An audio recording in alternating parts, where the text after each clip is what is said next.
Les rêves des amoureux sont comme le bon vin, ils donnent de... Bonjour mes amis de la cuisine. Aujourd'hui je suis super contente de vous retrouver pour une nouvelle recette. Alors tout d'abord je tenais à vous souhaiter une excellente année 2016, que tous vos vœux se réalisent, que cette année soit remplie de bonheur, de plein de projets pour vous.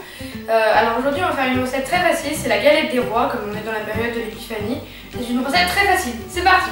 Donc on va commencer par la crème d'amande. Alors c'est tout simple, on va mettre le beurre, donc c'est un beurre à température ambiante, donc un beurre pommade. Donc il est très mou, et le beurre sera très facile à travailler après. Je mets le sucre, je mets la poudre d'amande et je mélange une première fois. Donc là j'ai un petit peu de mal à travailler le beurre, à l'incorporer. Donc je vais ajouter les œufs et tout ira mieux. Voilà, donc j'ai mélangé tout et maintenant comme j'ai rajouté les œufs, c'était beaucoup plus facile de mélanger. Et le beurre s'est incorporé très facilement et comme on peut voir, on a une très belle crème d'amande. Donc on va l'étaler sur la pâte feuilletée et après la galette des rois, on la mettra à cuire et elle sera déjà prête. Voilà, donc j'ai préalablement préparé 2 pâtes feuilletées. Donc une pâte feuilletée que j'ai mise sur une plaque avec un papier sulfurisé. Et maintenant je vais mettre toute la crème d'amande. Donc je la mets bien au centre, j'essaie de pas trop la mettre sur les rebords.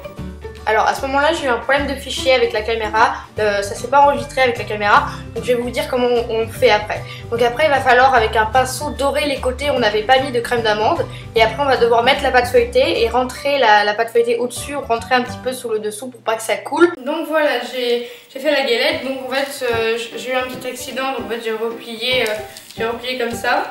Et j'ai mis la fève, bien sûr, je l'ai mise dans les alentours d'ici parce qu'en fait si vous la mettez ici, quand vous couperez la galette après, vous avez beaucoup plus de chances de tomber sur la fève.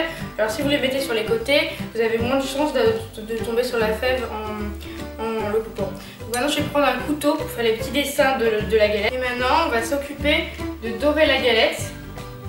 Donc c'est un jaune d'œuf. Et en fait on va badigeonner toute la galette de jaune d'œuf. Voilà, donc du jaune d'œuf battu.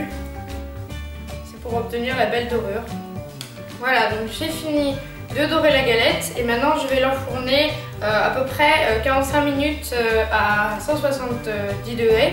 Alors voilà, la recette est terminée, j'espère qu'elle t'aura plu. Alors n'hésite pas à poser une question si tu as la moindre question.